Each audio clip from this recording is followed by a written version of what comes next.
I'm Dan Fitzpatrick at StockMarketMetro.com, and I want to look at Franco Nevada here.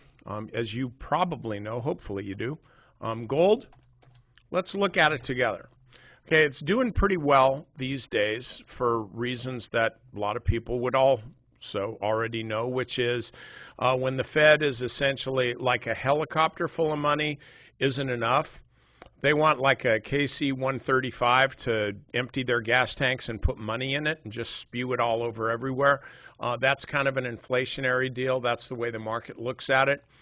So gold is really, really in demand. So we look at Franco Nevada. Now this is a stock that has some pretty monster fundamentals.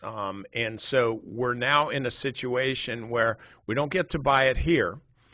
And what would have been nice, although it turns out it's okay, is when the stock broke out like this on Monday, that would have been a buying opportunity right above 115.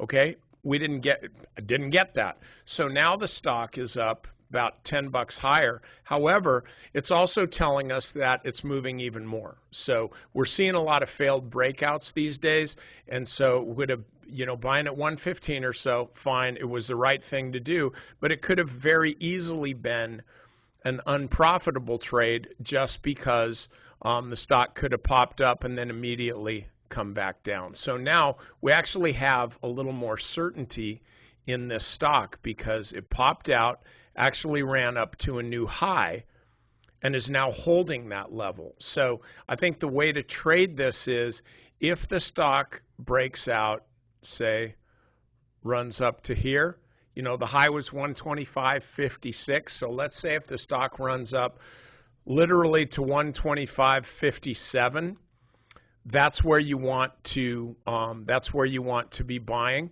And then I wouldn't put my stop, down here. Down here or even, down lower. I would keep the stop right below Friday's. Let me get this out of the way. That was then. I would keep my stop just below Friday's intraday low. And so that would mean right about here. So you're buying up here.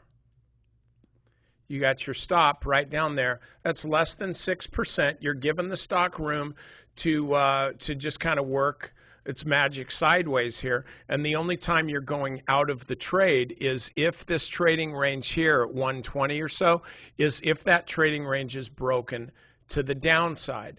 And so you're buying, you're selling here for a loss, and maybe that turns out to be a shakeout. Don't let it get you out of the stock for good, but you just still watch the stock and wait for another entry.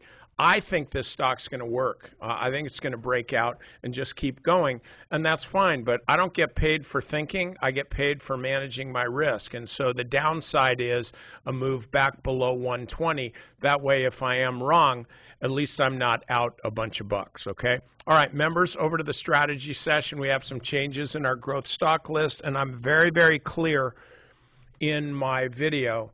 What I'm trying to do in the way that I'm trading right now is I am trying to make you money, like literally taking it out of the market and putting it in your pocket, okay? So pay attention to that, okay? All right, see you guys on Monday.